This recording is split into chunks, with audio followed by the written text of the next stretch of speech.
Have you ever seen someone's entire world shatter in a single moment? Picture this, a classroom full of teenagers, laughter echoing off the walls, phones recording, and in the center of it all, a girl sitting frozen as her braided hair falls to the floor in jagged pieces. 3 boys standing over her, scissors in hand, grinning like they'd just won a game. The teacher pretending not to notice, everyone watching, no one helping. That girl was Maya Winters. She'd just transferred to Lakewood Academy 2 weeks earlier, the new kid from across town, quiet, keeps to herself, seemingly easy prey. What those privileged boys didn't know was that Maya had spent years learning to fight, not just with her fists, but with something far more powerful. They thought cutting her hair would break her spirit, send her running home in tears. They were so very wrong. Because what happened next didn't just change Maya's life, it exposed an entire system built on silence and turned a wealthy suburban school completely upside down. This is the story of how one act of cruelty became the spark that burned down walls of injustice. The subdivision streets stretched endlessly, each house a mirror of the next. Perfectly manicured lawns, freshly painted shutters, expensive vehicles gleaming in every driveway. Maya pressed her forehead against the rear window of her mother's aging sedan, watching this manufactured paradise roll past. Nothing about these streets felt welcoming. Everything screamed that people like her didn't belong here. Patricia Winters gripped the steering wheel tighter than necessary. The silence between mother and daughter had become their primary language since Maya's father walked out. No goodbyes, no explanations, just empty chairs at dinner and doors that stayed closed.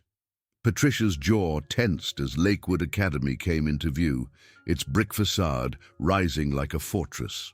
She pulled up to the drop-off zone, not quite meeting Maya's eyes in the mirror. "You'll manage," she said flatly, not encouragement. Statement of fact. Her fingers drummed against the wheel, already mentally sorting through her day's obligations. Maya opened the door without responding. The gap between them had grown too wide for words to cross. Stepping onto the concrete, Maya felt the weight of 100 stares. Students flowed around her like water around stone, their branded backpacks swinging, their laughter casual and easy. Everyone moved with the confidence of knowing exactly where they fit. Maya adjusted her plain black backpack and walked forward, chin level, shoulders back. She'd learned long ago that if you walked like you belonged, people hesitated before challenging you. The school's interior smelled artificial, like chemicals masking something underneath. The floors gleamed so brightly they caught reflections. Display cases lined the walls, filled with trophies and photographs of students who looked nothing like Maya. Everything about Lakewood Academy communicated excellence, achievement, belonging. But only for certain people. Her homeroom teacher, Mr. Wallace, greeted her with a tight smile that didn't reach his eyes. "Ah, Maya Winters. Welcome. I understand you're quite resilient." The word hung in the air, loaded with assumptions. Maya took her assigned seat in the back and let the morning announcements wash over her like meaningless noise. By lunch, the social hierarchy had become crystal clear. The cafeteria operated like a theater, with designated stages for different castes. Maya carried her tray through the space, scanning for somewhere to sit. As she approached an empty table near the windows, a girl with perfect blonde highlights swooped in first, claiming the seat without apology or acknowledgement. Maya didn't break stride. She continued to a single table near the emergency exit and sat alone. That's when she noticed them. 3 boys entered the cafeteria like they owned it. Blake Harrison led the group, his school blazer tailored perfectly, hair styled with expensive product, smile sharp enough to cut. Behind him came Connor Reed, tall and athletic, but with nervous eyes that constantly sought Blake's approval. The third was Ethan Price, smaller but vicious, always scanning for weakness like a predator hunting. Blake's gaze landed on Maya. Something flickered in his expression, a mixture of curiosity and contempt. He whispered to his friends. Connor snickered. Ethan's eyes lit up with cruel anticipation. None of them looked away. Maya met Blake's stare without flinching, her face completely neutral. The moment stretched. Finally, Blake nodded slowly and led his crew to their throne at the center of the cafeteria. Maya's breathing remained steady, but her instincts screamed warnings. She'd seen that look before in other schools, other hallways. The look that came before things got bad. The harassment started small. Ethan shouldered past her in the hallway, hitting her hard enough to send her book scattering. Connor knocked her pen off her desk during history class, then laughed when she bent to retrieve it. Whispers followed her everywhere. Charity case. Doesn't belong here.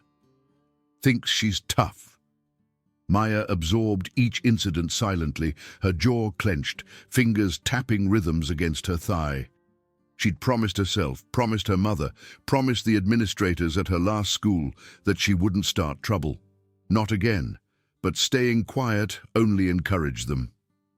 During physical education, Connor deliberately crashed into her during basketball, sending her sprawling across the gymnasium floor. She rolled and came up smoothly, barely wincing despite the impact. "Watch yourself," he said with mock concern. "Wouldn't want you getting hurt." Maya stepped closer, voice low and cold. "I'm not the one who needs to be careful." The gym went silent. Ethan let out a theatrical gasp. Blake, watching from the bleachers, raised his eyebrows. Interest replaced contempt in his expression. Maya turned and walked away, but everyone could feel the shift. A line had been drawn. Later that afternoon, Blake cornered her by her locker. He leaned against the metal doors, blocking her path. "You've got attitude," he said. "I'm curious how long you can maintain it." Maya didn't look at him directly. "Long as I need to." New girl with a backbone. Impressive. His smile turned sharp. "Let's see if it breaks." Maya slammed her locker shut. The metallic clang echoed like a gunshot. She walked past him without another word, but her hands trembled slightly as she gripped her backpack straps. That night, lying in her narrow bed, staring at the ceiling, Maya replayed the confrontation. Blake hadn't looked at her like she was just another target. He'd looked at her like she was a challenge he intended to win. The next Tuesday arrived under grey skies. Maya took her usual seat on the back of the school bus, watching the morning unfold through dirty windows. When she stepped into Lakewood Academy, the atmosphere felt different, heavier, like storm pressure before lightning strikes. She opened her locker and paper exploded outward, torn notebook pages, shredded worksheets, all cascading to the floor. Maya knelt slowly, gathering the pieces. That's when she saw the writing, scrawled across each torn fragment in thick black marker. "Leave. Nobody wants you.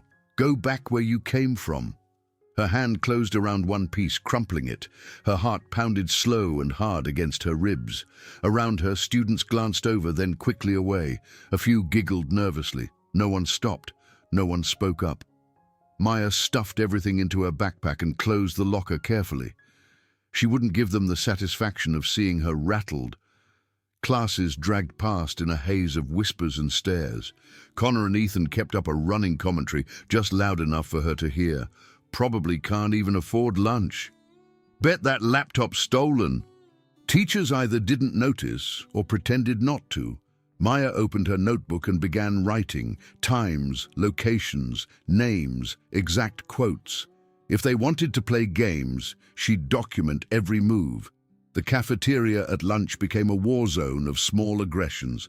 A grape rolled across Maya's tray, a wadded napkin hit the back of her head. Connor made exaggerated gestures, Ethan doubled over with laughter. Maya didn't react. She pulled out her notebook and wrote it all down. 11:47, food thrown from center table. 11:49, verbal harassment by Connor Reed. She glanced up at the security camera in the corner, noting its angle. Then she wrote, "Camera positioned poorly. Doesn't cover main seating area." After school, as Maya waited for her bus under the covered walkway, a deep voice spoke behind her. "You holding up all right?" She turned to find a tall man in a navy suit standing there. He had dark skin, close-cropped graying hair, and eyes that seemed to see through pretense. Principal James Bennett. Maya straightened her shoulders. "I'm fine." He studied her face for a moment. "You're not invisible here, Miss Winters." "Never said I was." "No, but I recognize that expression. I've seen it many times. The look of someone who knows they can only take so much before something breaks." His voice was gentle but firm. Maya said nothing. Bennett continued. "If and when things go past your limit, come find me. I'll handle it properly." "What's the proper way?" Maya asked, skepticism clear in her tone. Bennett's eyes hardened slightly. "The way they won't expect." The bus pulled up with a hiss of air brakes. Maya climbed aboard but looked back once. The principal stood watching, and something in his expression wasn't pity. It was solidarity. That evening, Maya spread the torn papers across her bedroom floor. She arranged them in order, photographing each one with her phone. Then she opened a fresh notebook and began creating a timeline. Day 1, Day 3, Day 7. Each incident recorded with cold precision.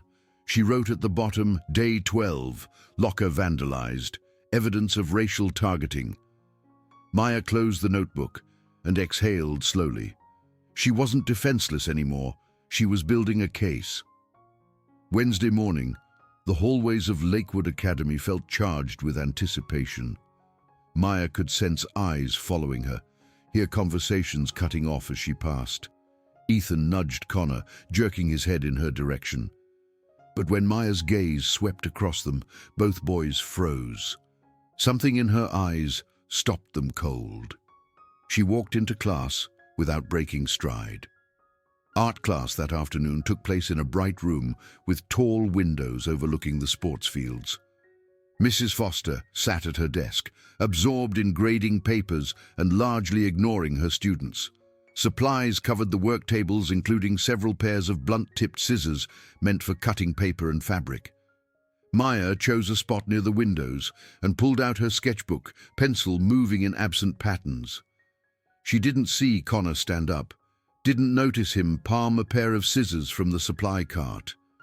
Ethan whispered encouragement.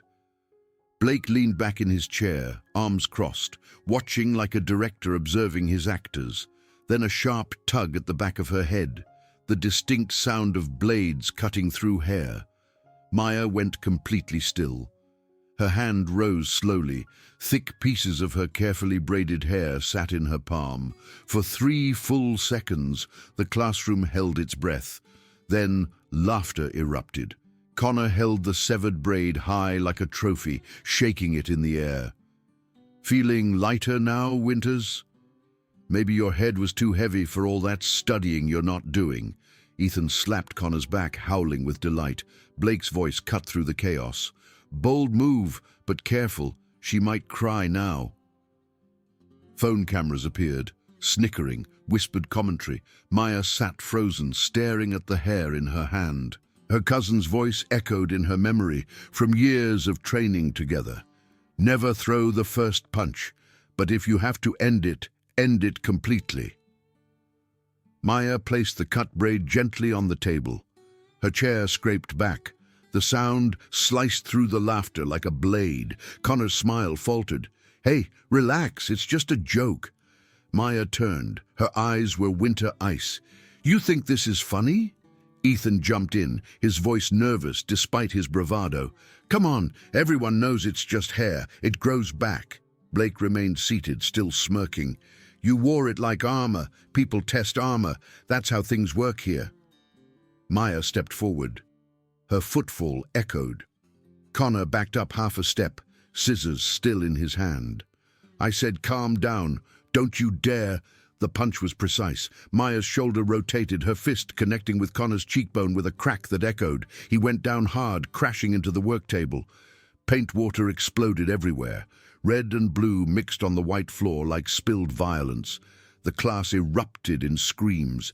Ethan lunged forward, shouting, "You're insane!" But Maya was faster. She sidestepped, caught his wrist mid-reach, and twisted. Hard. The joint popped. Ethan's scream was high and sharp. She drove his arm against the table edge. He collapsed, cradling his injured limb, his face white with shock and pain. Blake finally stood, hands raised in a gesture of surrender. "All right, enough. You made your point. Let's just stop this now." Maya's head turned. Her eyes hadn't warmed at all. "You don't get to decide when this stops. You lost that right when your friend took scissors to my hair." Fear flickered across Blake's face. Real fear. He took a step backward. Around them, students stood frozen. Some had phones raised, recording. Others pressed against the walls, too shocked to move. Mrs. Foster finally snapped out of her daze, scrambling for the intercom button. "Security! We need security in the art room immediately." Maya didn't flinch. Her breathing was steady. She bent down, picked up the severed braid from where it had fallen, and closed her fist around it. Then she turned and walked toward the door. Her footsteps were measured, calm, deliberate. Behind her, chaos descended. Connor groaning, Ethan crying, Blake speechless, Mrs. Foster shouting into the phone. Maya pushed through the door. It swung shut behind her with a soft click. The hallway stretched empty before her. She walked steadily toward the administrative wing. No running, no hiding. At the stairwell, 2 security guards rushed toward her, hands outstretched. "Stop right there!" Maya halted. She raised her hands slightly, still clutching the braid. She didn't resist, didn't explain, just stood waiting, eyes fixed straight ahead. Down the hallway, students clustered at classroom doors, craning to see. Someone said loudly, "They cut her hair first." I saw it. That whisper rippled outward, spreading through Lakewood Academy like fire through dry grass. The main office felt like a bunker, soundproofed, isolated from the storm raging through the rest of the school. Maya sat in a hard plastic chair, flanked by the 2 security guards who'd escorted her. Her hands still held the severed braid. Her knuckles showed slight abrasions. Her expression remained completely neutral. Principal Bennett entered, closing the door firmly behind him. He dismissed the guards with a brief nod. "She's not going anywhere. Leave us." The click of the lock was loud in the silence. Bennett moved to his desk but didn't sit immediately. He stood by the window, looking out at the campus below. Finally, he turned. "Sit down properly, Maya." She straightened in the chair, meeting his eyes. Bennett sat across from her, hands folded. "I've received Mrs. Foster's report. She says you attacked 3 students. One has a broken nose, one has a damaged arm. Confirm or deny?" Maya's voice came out flat. "They cut my hair." Bennett nodded once. "I pulled the hallway camera footage. You didn't run after the incident. You walked calmly to the stairs and waited. Why?" Maya's eyes narrowed slightly. She hadn't expected that level of attention to detail. Bennett leaned forward. "Listen carefully, Maya. Out there, people are already constructing a narrative. A black student attacked 3 white students. They'll use words like violent, dangerous, uncontrolled. You understand that?" "I understand." It's always the same story. Silence stretched between them. Bennett exhaled slowly. "Tell me why you didn't walk away this time." "You've been walking away since you got here. I've watched you absorb their harassment without reacting.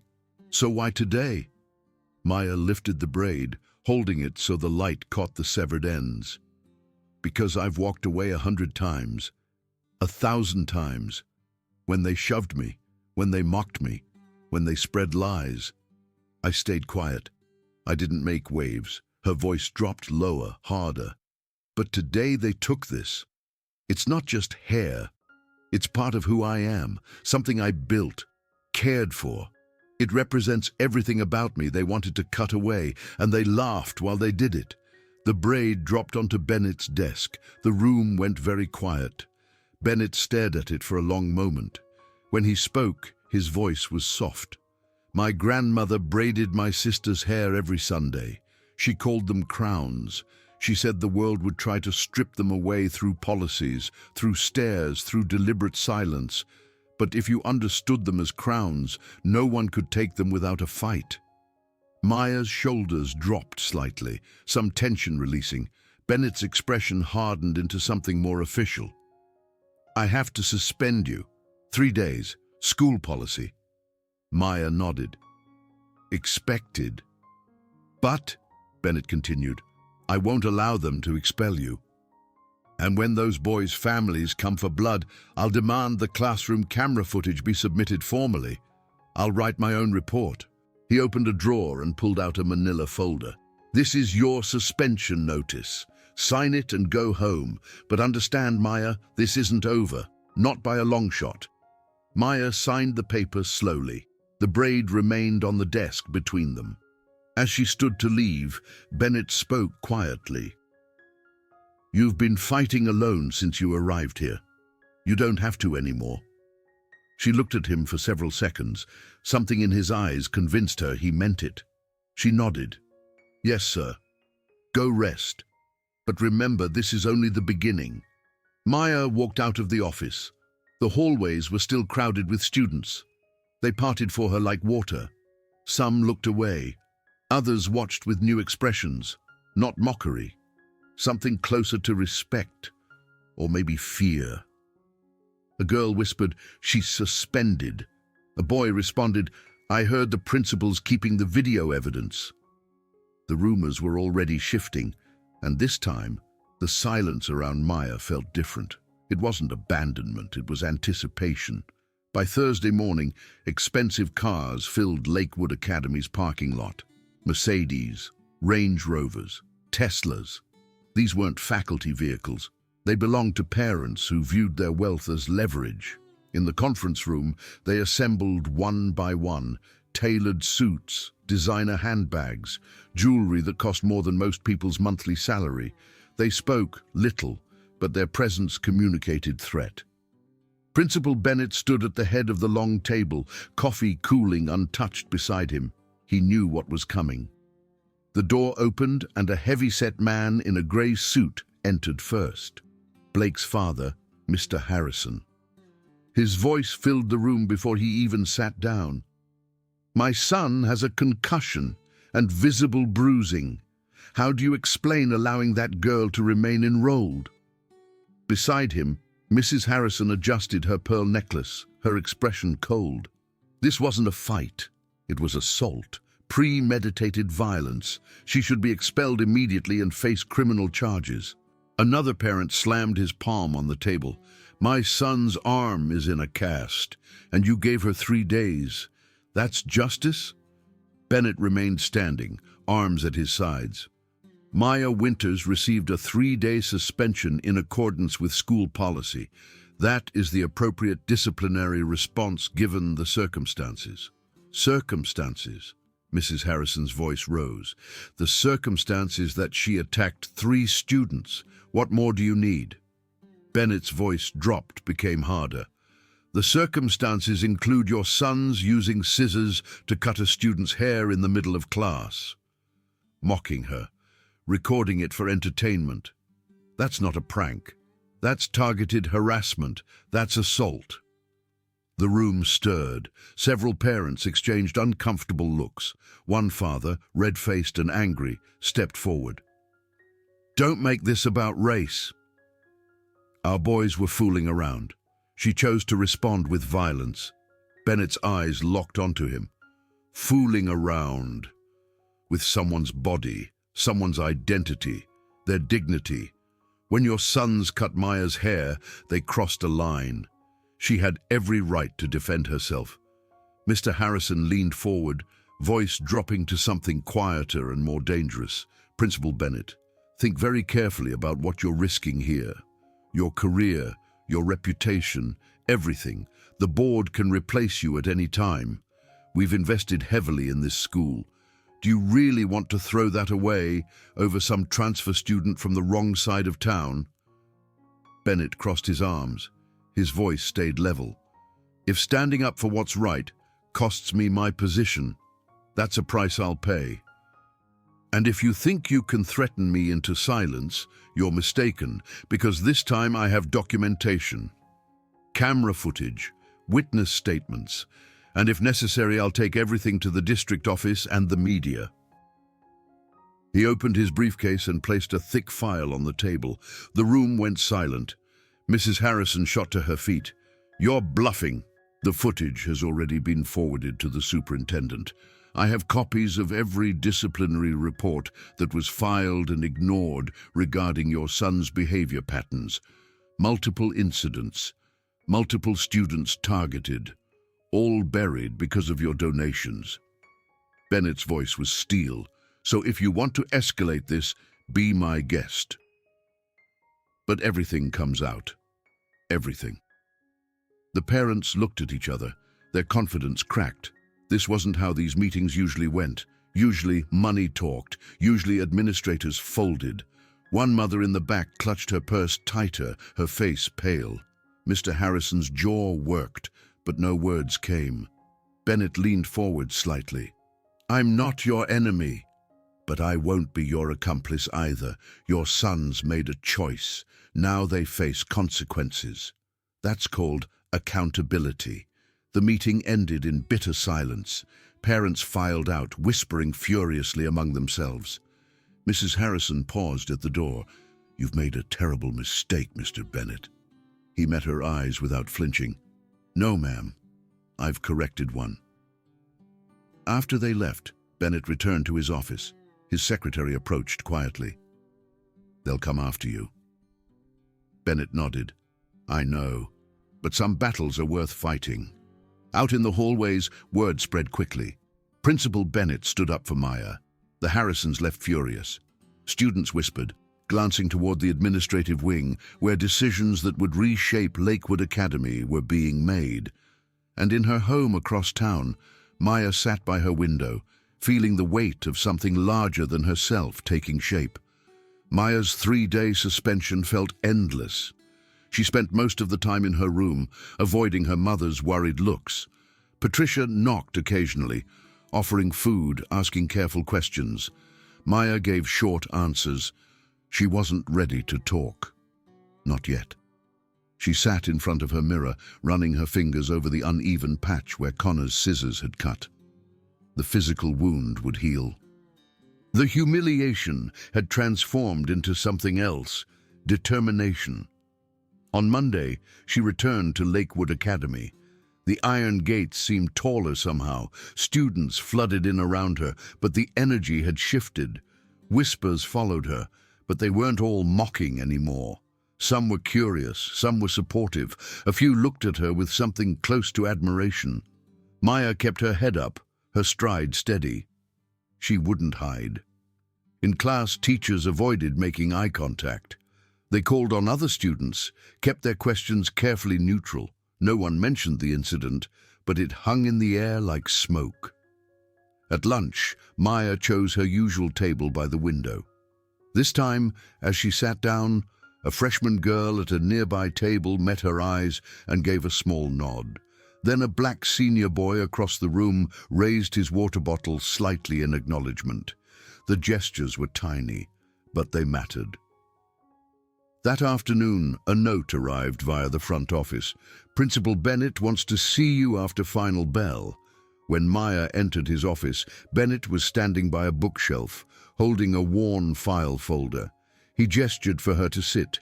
Without preamble, he placed the folder in front of her. "This is what I've been documenting for months." Maya opened it. Inside were printed emails, incident reports that had been filed and mysteriously disappeared, lists of students of color who'd received harsh punishments while similar behavior by wealthy white students went unaddressed, page after page of systematic bias, carefully buried. She looked up, shocked. "You've been tracking this?" "Long before you arrived, but most students either stayed quiet or transferred out. You're different. You fought back. And now we have evidence they can't ignore." He placed a spiral-bound notebook on the desk. Its pages were filled with dates, names, incidents, and witness information. I need you to add to this everything that happened to you, every detail, times, locations, exact words. The more precise we are, the harder it is for them to deny. Maya stared at the notebook. You're using me as the centerpiece of your case. Bennett's expression was serious. I'm giving you a platform to ensure this never happens again. Not just to you, to anyone. Over the following weeks, Maya watched and recorded. Connor returned with his arm in a sling, much quieter than before. Ethan avoided her completely, his confidence shattered. Blake transferred to a private school across the county, his family unable to face the scrutiny. But the harassment hadn't stopped completely. It had just become subtler. Anonymous notes appeared in Maya's locker. Whispers about the violent new girl, accidental collisions in crowded hallways. Maya documented everything. Each incident went into the notebook with timestamp and description. She photographed evidence, kept copies of threatening messages. Principal Bennett met with her weekly, reviewing her records, adding his own observations. One afternoon, he handed her an envelope. This came to my office, anonymous. Inside were printed emails between several Lakewood teachers. The language was coded but clear. These students need firmer discipline. They come from households without structure. We can't let standards slip. The subtext was obvious. Students of color were being targeted for harsher punishment based on nothing but prejudice. Maya's jaw tightened. They're building a narrative against students like me. They were. Now we're building a counter-narrative based on facts. Bennett leaned back, his expression grim but determined. This fight isn't just happening in classrooms anymore, Maya. It's happening in reports, in documentation, in formal proceedings, and that's where we'll win. The school's atmosphere continued shifting. Miss Anderson, a young English teacher, started looking at Maya with something other than fear. In the hallway, Leon, a black custodian, stopped Maya one afternoon. I saw what happened that day. I was up in the ceiling fixing electrical. If anyone asks, I'll testify. Maya felt something crack inside her chest. These small supports mattered more than she could express. By late spring, reporter Rebecca Martinez contacted Principal Bennett requesting an interview. He didn't accept immediately, but he forwarded the contact to Maya. Your choice, he said, but your voice could reach beyond these walls. Maya thought about it for 2 days. Then she agreed. The day of the interview, she sat in the school's media room, facing a camera for the first time. Rebecca was professional but warm, her questions careful. Tell me what happened, she said simply. Maya looked directly into the lens. They cut my hair because they thought I wouldn't fight back. They thought they could humiliate me and I'd just disappear. But I'm still here, and I'm speaking up because silence only protects the people doing harm. The interview went online that night. Within days, it had thousands of views. Students shared it, parents watched it. Local news picked it up. Comments flooded in supporting Maya, condemning Lakewood Academy's past handling of bullying. The story was no longer containable. In his office, Principal Bennett watched the view counter climb. He didn't smile, but satisfaction flickered in his eyes. The pressure was building. Soon the school board would have no choice but to respond. He murmured to himself, the truth has a way of demanding attention. 1 week after the interview aired, the school board called an emergency hearing. The county administration building loomed cold and imposing under grey clouds. Reporters lined the steps, parents clustered in tight groups, whispering. Maya arrived with her mother, dressed simply in dark slacks and a white shirt. In her hands, she carried the notebook Bennett had given her. Principal Bennett walked ahead of them, his face set with determination. The hearing room was massive. Rows of seats faced a raised platform where board members sat. An American flag hung behind them, cameras recorded from the corners. The murmur of conversation died when Chairman David Crawford struck his gavel. "This hearing will come to order." He read a prepared statement about ensuring student safety and addressing concerns.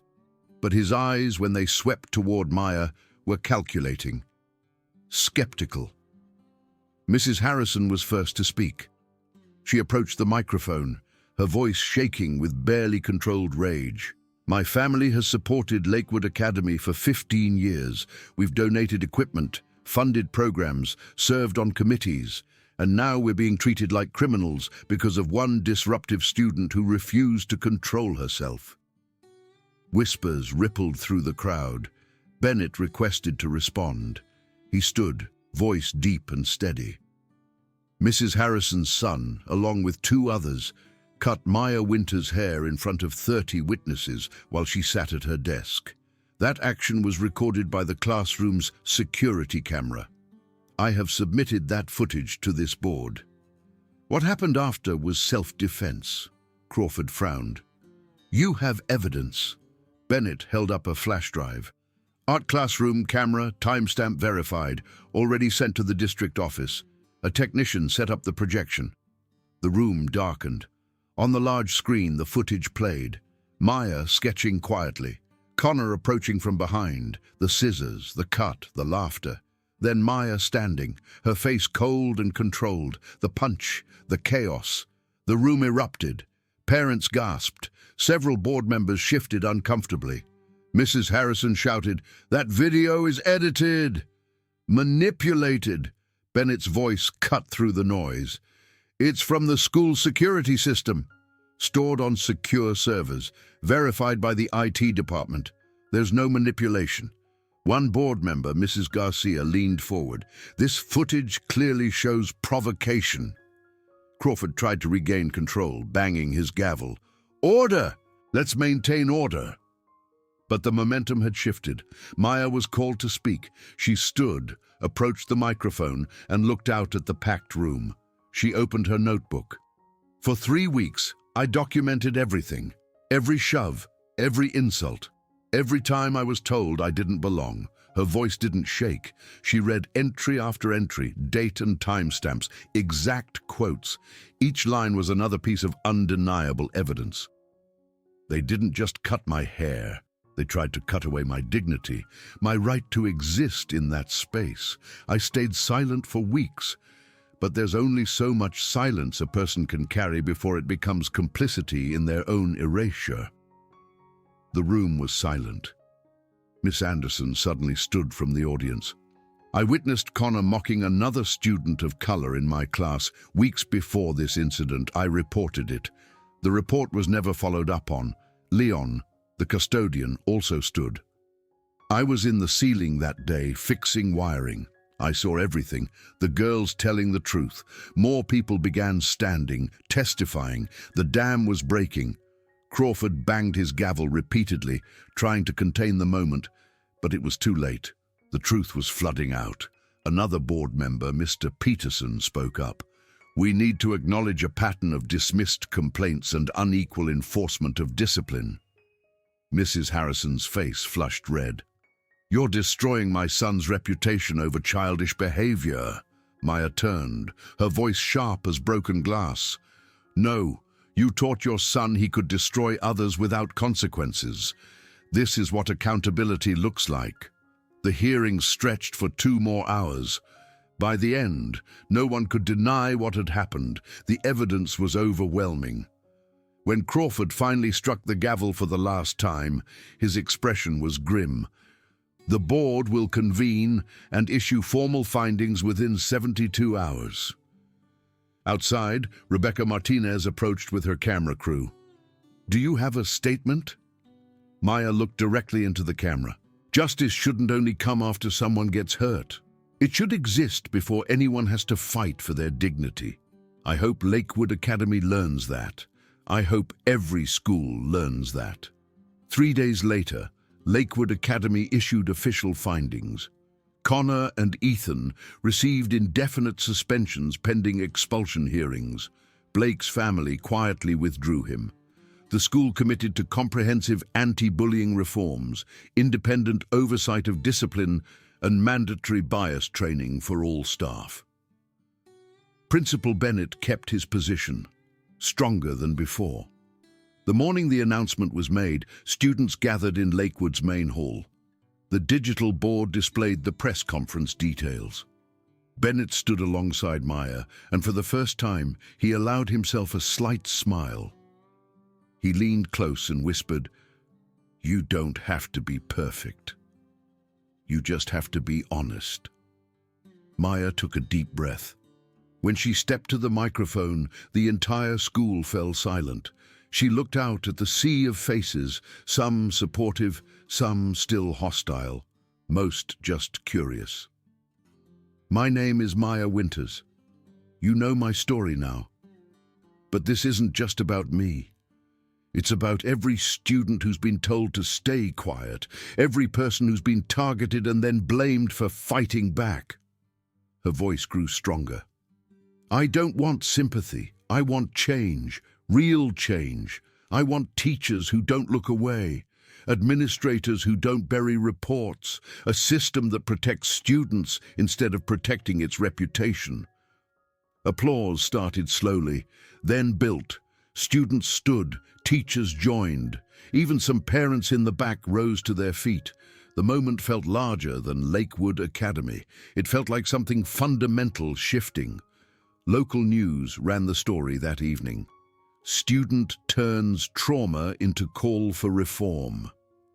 Online, Maya's speech went viral. Hashtags trended. Other students from other schools started sharing their own stories, emboldened by her example. At Lakewood, students formed peer monitoring groups, creating safe reporting systems. Teachers who had stayed silent found their voices. Miss Anderson led a faculty coalition demanding policy changes. The Harrison family left town quietly. Their influence couldn't protect them from the truth. Connor and Ethan's families withdrew them from public view. The scandal would follow them, but Maya wasn't interested in revenge. She wanted something more lasting: change. One afternoon, Maya returned to the art room. The space had been cleaned, repaired. New supplies lined the shelves. She sat at a table near the window, the same spot where everything had happened. She opened her notebook, not to write more entries, but to close it. The final page read, "This isn't an ending, it's a beginning." At the end of year assembly, Lakewood gathered outdoors under clear skies. When Maya's name was called for an award recognizing courage and advocacy, the entire crowd stood. She walked onto the stage, sunlight warm on her face. She accepted the plaque, then turned to the microphone. "Thank you. But remember, my story isn't exceptional because I fought back. It's tragic that I had to." That evening, Maya sat in her room. She opened a small wooden box and carefully placed the severed braid inside. She ran her fingers over it once, then closed the lid. She set the box on her highest shelf. Not to forget, but to remember. From one moment of violation, she had sparked change that would outlast her time at Lakewood Academy. The story of Maya Winters doesn't end here. It echoes in every student who now speaks up instead of staying silent, in every teacher who intervenes instead of looking away, in every administrator who chooses accountability over reputation. One girl's refusal to accept humiliation became a catalyst for transformation. And somewhere, in another school, another student will see what Maya did and find the courage to do the same.